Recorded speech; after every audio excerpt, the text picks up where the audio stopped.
exciting years for all of us, and most especially for God. 3 years, a lot can happen. Jesus' ministry on this earth was what? 3 years. And how did he impact this world? Amazing, right? So I feel like these coming 3 years, God really wants to have a bigger impact than that and really awaken the world to the family which he's creating on this earth, his heavenly family, to which all the people of the world are welcome and are invited to come. All right, so my sermon this morning is, what makes Father and Mother Moon so special? Yeah. I thought this would be a nice exercise as we start the new year, is just kind of stop and think for a moment and reflect what makes them special in my life. And when I thought about it, the first thing that came to my mind is they brought to me God's truth. Yeah. When I met this movement, I was really lost. I was a devout atheist, okay, and pretty miserable. I didn't have any clear sense about purpose. I didn't believe in life after death or the spiritual world. And I remember struggling. I remember looking, going to the library and looking through what did all the philosophers have to say about the meaning or purpose of life. And I looked through, all the major religious denominations. Just at one point, I focused on that one point. What do they have to say about the purpose of life? And nothing inspired me at all. Yeah. So this is the first thing that, when I met this movement, is I was taught about, who is God. And I discovered that the God I had learned growing up as a kid, going to church, is not the real face of God. It's not really who God is. God is not that almighty, powerful being who can just make things go the way he wants them to go. Instead, God is our heavenly parent. And God is helpless in front of his children when it comes to love. Wow, I never realized who God was.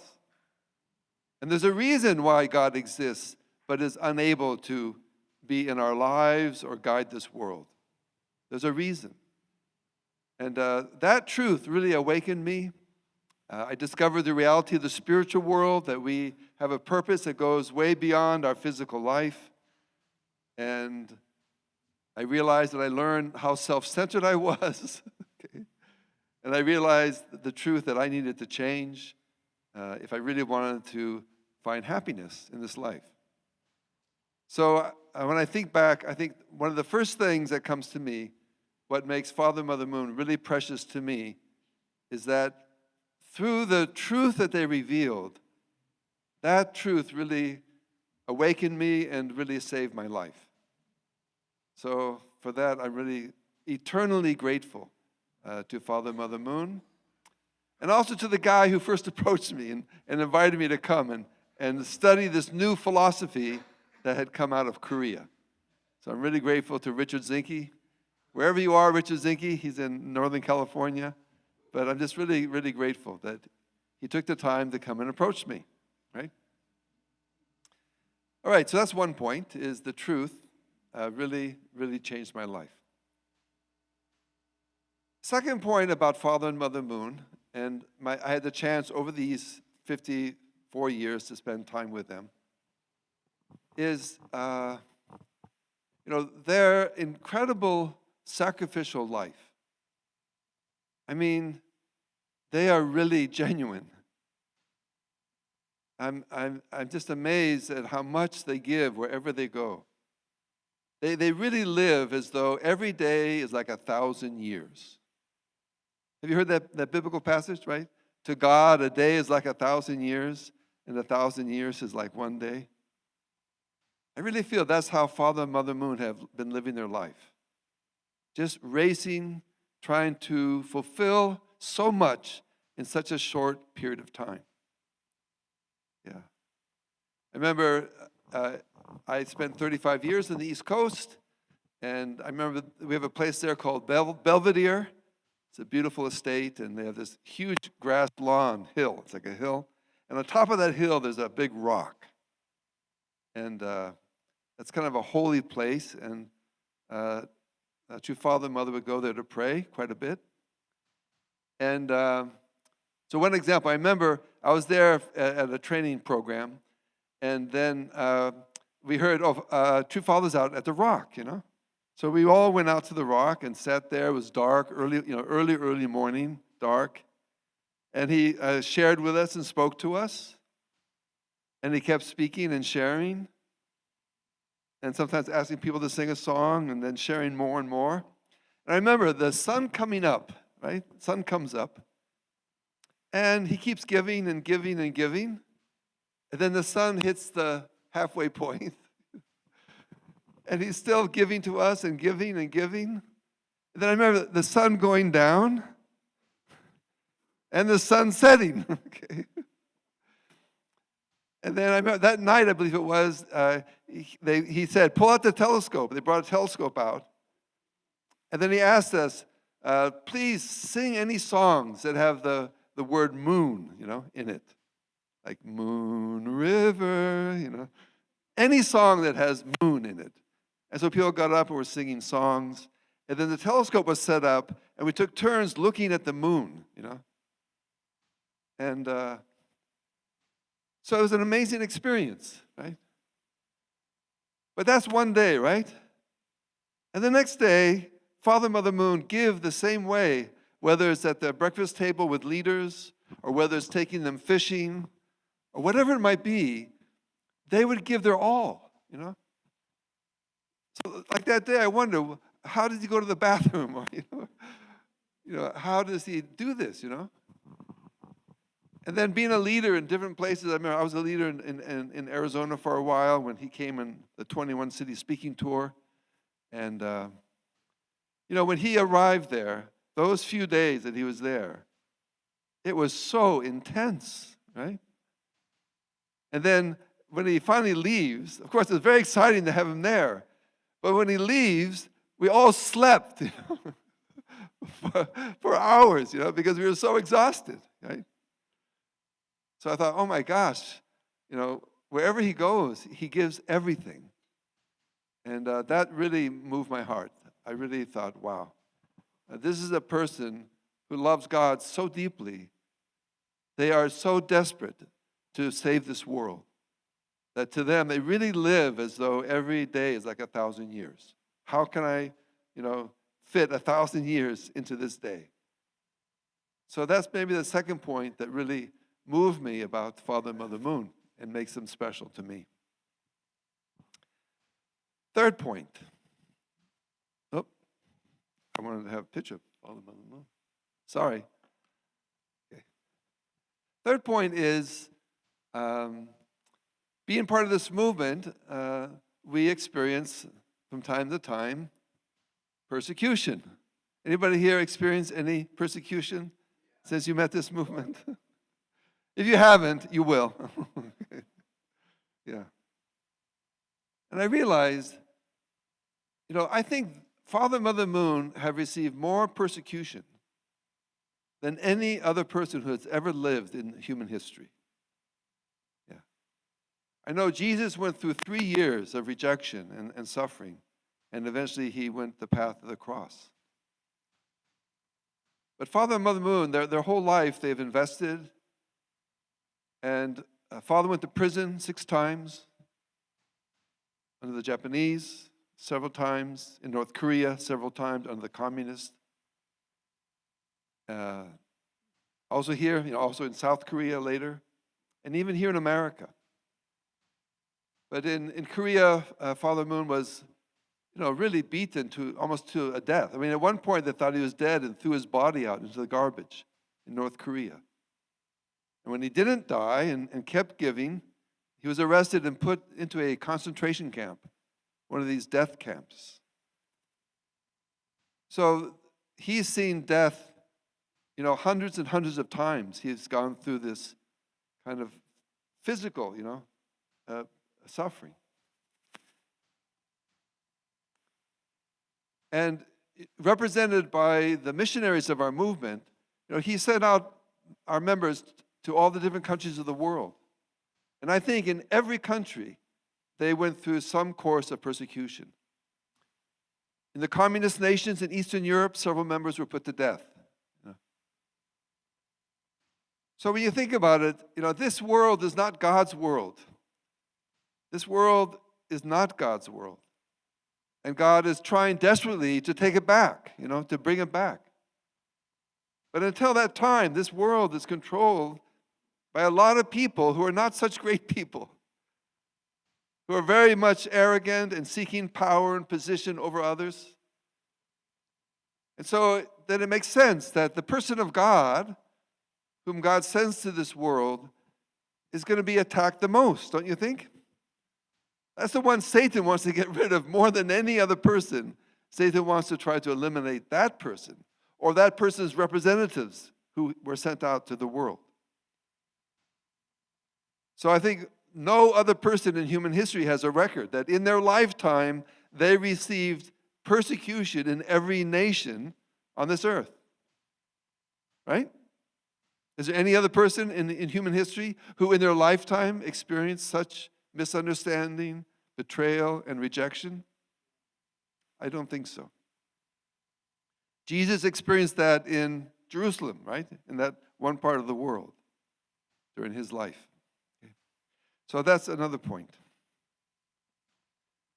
Next point, for me, what makes them so special is that I believe that they have moved God's heart more than any other person has ever moved or touched the heart of God. And I believe because of that, they are going to change this world because God's heart is so deeply moved by them. So think about it, okay? Who has moved God's heart that we know of, okay? If you go back, I would say the first one who touched God's heart was Abel. In the family of Adam and Eve who turned their backs on God and decided to pursue their own, way to gain their own happiness apart from God, they broke God's heart, right? But their second son, Abel, had the heart that wanted to go to God, not follow the path of his parents. So I think that's the first time that was done, okay? And I think that touched God's heart, at least to some degree, right? Did Abel know who God was or how much God was suffering? I don't think so.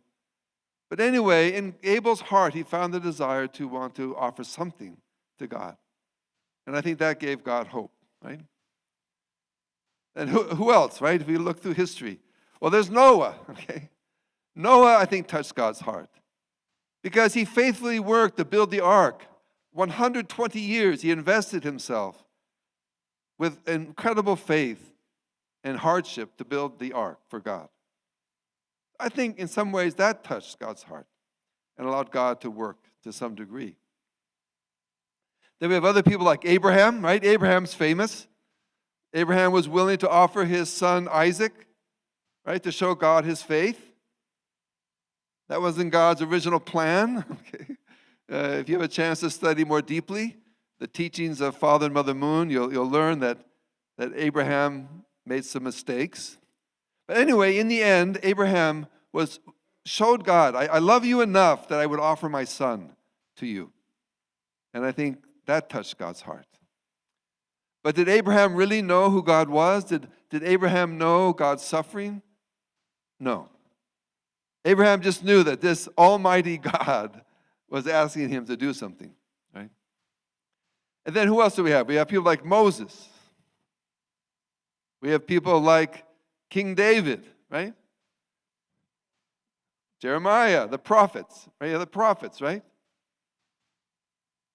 So they acted on behalf of God. And I'm sure that made God happy. But how much could they move God's heart is questionable, okay? right? Even Moses, right? He really tried hard. But in the end of his life, Moses says to God, please let me go into the promised land. And God says to Moses, it's unspoken, but God is saying to Moses, Moses, you don't know my heart. You have no idea my situation. And then what God said to Moses was, never speak to me of this again. You are going to die in the wilderness. You will not enter the land of Canaan. So what Moses didn't realize is that behind that, there was an amazing heart of God that is trying to save humanity, but cannot do so if the people he calls don't fulfill their responsibility. That's God's dilemma. So then we move further along, and then, of course, the most important person is Jesus. And Jesus, of course, moved God's heart and gave everything and gave his life on the cross and moved God's heart to tears, I'm sure. The anguish of God's heart to see his son betrayed and hung on the cross like that. So I don't think we can realize Jesus' heart at that time. Jesus wanted to end God's suffering in this world. He came to this world with a heart as a son of God, a filial heart. More than anything, Jesus wanted to end the suffering of God because God's children were under the dominion of evil. And his promise to God was, I'm going to bring everyone back. Okay? I'm bringing everyone back home. But in the end, he couldn't. The people wouldn't listen. The people mistook him instead of being God's Messiah. They thought he was of Beelzebub, the devil, and they put him to death.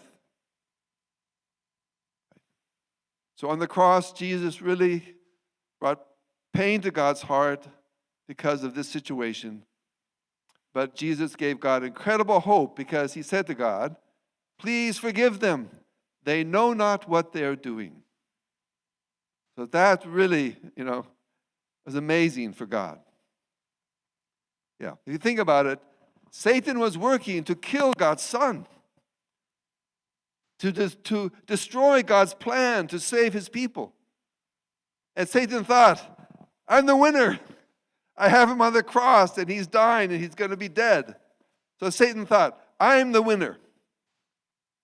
But on the cross, Jesus took all that pain and suffering and responded with love. He loved this evil world, and he begged God to please forgive them. And in doing that, Satan could be defeated 2,000 years ago. Okay? Then 2,000 years of Christian history, the saints of history, fighting, trying to spread the news of Jesus, and telling the world, Jesus is going to come back. He's coming back.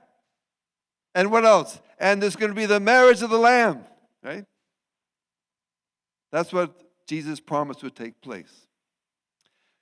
So for me, Father and Mother Moon are extra special because they allowed me to know God as my parent, as the one who's been trying to save his children, all of us, from the very beginning.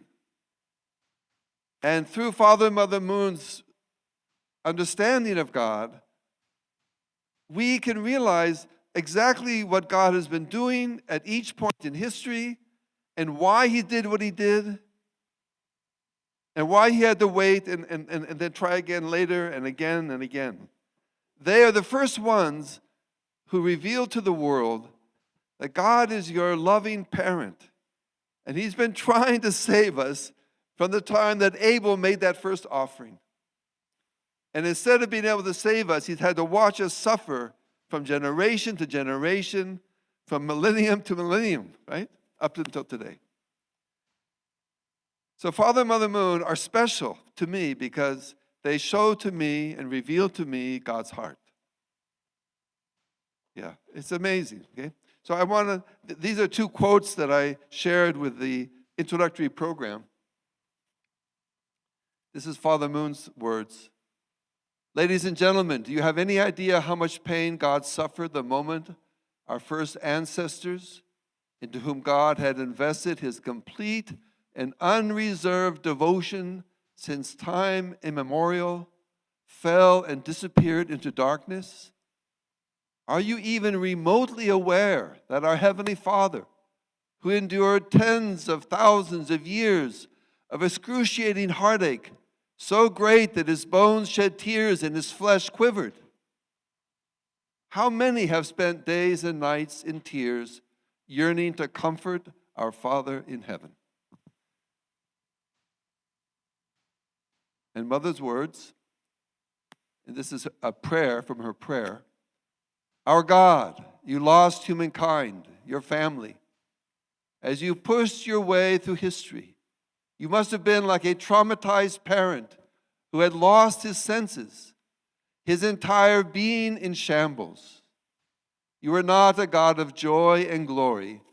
You were a heartsick parent, filled with mourning and sorrow over your lost children. So I really believe in my own personal experience of prayer, Father, Mother Moon are the most special people in the world, because they're the first ones to tell the world, God is our parent who loves every single person as his child. And when he sees us suffer or do bad things or go in a bad way, it is immensely painful for God. He really cares about us, what we think every moment, what we do, how we act every moment. He's there with us, and he cares. My wife and I, we have 4 kids that we raised, okay? And just in a small sense, we have some idea of what that's like. You know, when your children get lost or go this or make mistakes or get hurt, the heart of the mom, especially my wife, is incredibly painful. Then how much more God must feel that, right? I mean, Jesus used the same argument, remember? Right? Jesus said, if a child asks you for a fish, would you give him a serpent, like a poisonous snake? Right? He asked that question. So then he says, so therefore, if you ask God, your Father, then he will give to you what you need. Yeah. So that's why I'm saying, if we love our children as we do, how much more God must love each person. So, and this is what I believe makes Father, Mother Moon the most special people who've ever lived, especially to God. Because finally somebody understood his heart and is trying to share with the world this amazing heart. Okay. And another point I want to share is that Father, Mother Moon are special not just because of what they teach or their heart or their connection with God, but also because they're doing it, okay? They're really working hard. See this building? Yeah.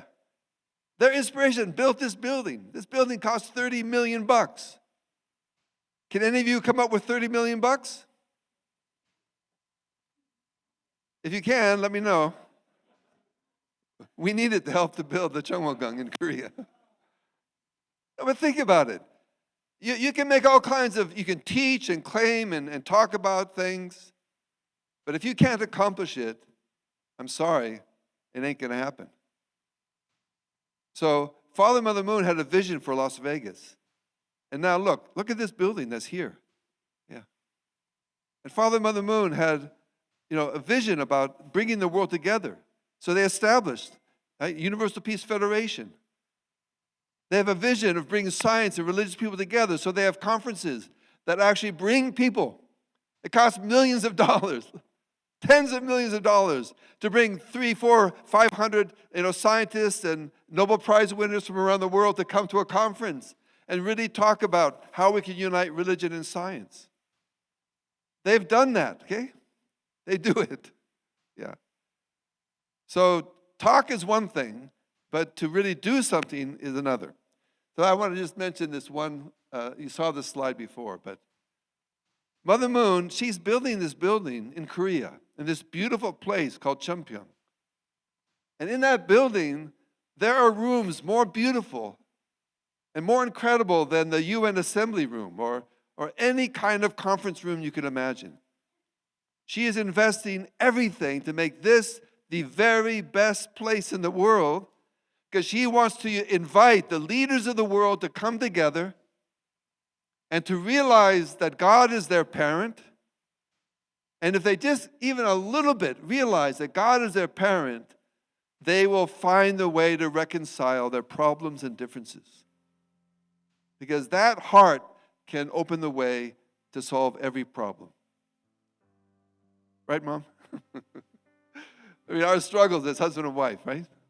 Yeah. Okay, last point I want to make is Father and Mother Moon are special because they have decided, okay, we will stand as the central figures of history. Okay? So please think about it. If you ask your conscience, to what degree should you help this world? Should you just help your immediate family? Should you help your community? Should you help your nation? Should you help the world, right? And if you ask your conscience ultimately is going to say to you, you need to save the world. Right? Your deepest conscience knows and says, you need to save the whole world. Even all your ancestors in the spirit world. Now, how many of us can do that? How many of us can actually save the world and all of human history, all the people who ever lived? I can't do that. But when I pray to God, God says, that's what I want you to do, okay? So, what God does is God tries to find one person, called the central figure, who will stand up and commit, I will do that, okay? And the beauty of that is that everyone else, you just have to help that person. You understand? Yeah. So instead of you being the one to save the world and save humanity and save all your ancestors, God's going to find someone who says, I will do it and I can do it. And then the rest of us who have to also do the same thing, we can say, all right, I'll help that person. Okay? That's how God plans to do it. A tree begins from one seed, and then others come along to nourish and help it, right? So that's why. So Jesus is the Messiah. Jesus comes. And if Jesus could have been received, then everybody, helping Jesus, then the world could change.